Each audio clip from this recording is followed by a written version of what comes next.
बस्तर में हजारों आदिवासी सड़कों पर उतर आए हैं। उनका कहना है कि सरकार पहले उन्हें गोली मार दे लेकिन बोधघाट डैम न बनाए। आखिर ऐसा क्या है इस परियोजना में जिसका विरोध 47 साल से जारी है? आइए जानते हैं पूरी खबर को।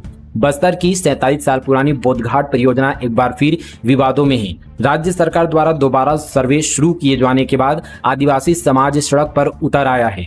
हजारों ग्रामीणों ने साफ चेतावनी दी है कि बोधघाट डैम किसी भी कीमत पर स्वीकार नहीं किया जाएगा। दरअसल रविवार को दंतेवाड़ा जिले के हिताल कुडुम गांव में एक विशाल महाबैठक आयोजित की गई। इस बैठक में 18 पंचायतों के 56 गांव से हजारों आदिवासी शामिल हुए। ग्रामीणों का कहना है कि बोधघाट डैम बनने से सिर्फ घर और जमीन ही नहीं डूबेंगे बल्कि उनकी आस्था, संस्कृति और पहचान भी खत्म हो जाएगी। आदिवासियों के अनुसार इलाके के पेड़, पहाड़ और गुफाएं उनके देवी देवताओं और पितरों का निवास स्थान है। वे पीढ़ियों से इन स्थानों की पूजा करते आ रहे हैं। यदि डैम बनता है तो ये सभी धार्मिक और सांस्कृतिक स्थल पानी में समा जाएंगे। ग्रामीणों का कहना है कि जमीन और मकान का मुआवजा तो दिया जा सकता है लेकिन उनकी आस्था और परंपराओं की भरपाई कोई नहीं कर सकता। वहीं यहाँ पर महाबैठक में मौजूद ग्रामीणों ने सरकार को चेतावनी देते हुए कहा, बोधघाट डैम बनने से पहले हमें गोली मार दो, हमारे जीते जी यह परियोजना नहीं बनने देंगे। आदिवासियों का दावा है कि डैम बनने से बस्तर का बड़ा हिस्सा प्रभावित होगा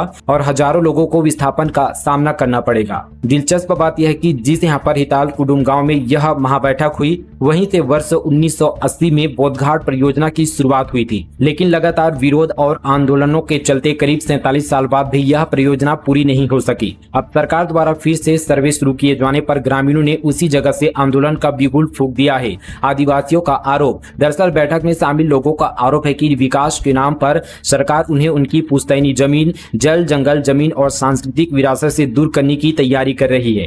ग्रामीणों ने कहा कि वे अपने अस्तित्व और परंपराओं पर किसी भी तरह का हमला बर्दाश्त नहीं करेंगे। इस बैठक में बस्तर के कई नेताओं को आमंत्रित किया गया था। हालांकि सत्ता पक्ष यानी भाजपा का कोई भी नेता कार्यक्रम में नहीं पहुंचा। वहीं विपक्ष की ओर से बीजापुर विधायक विक्रम मंडावी, पूर्व विधायक राजमन बेंजाम, रेखचंद जैन, देवती कर्मा, छविंद्र कर्मा और चंदन कैसब बैठक में शामिल हुए और ग्रामीणों का समर्थन किया। फिलहाल बोधघाट डैम को लेकर बस्तर में एक बार फिर माहौल गर्मा गया है। एक तरफ सरकार विकास और परियोजना की बात कर रही है तो दूसरी तरफ आदिवासी समाज अपनी आस्था, संस्कृति और जमीन बचाने की लड़ाई लड़ रहा है। अब देखना होगा कि आने वाले दिनों में सरकार और ग्रामीणों के बीच यह टकराव किस दिशा में जाता है। ऐसे ही बस्तर और छत्तीसगढ़ की बड़ी खबरों के लिए चैनल को सब्सक्राइब करें, वीडियो को लाइक और शेयर करना ना भूलें। धन्यवाद।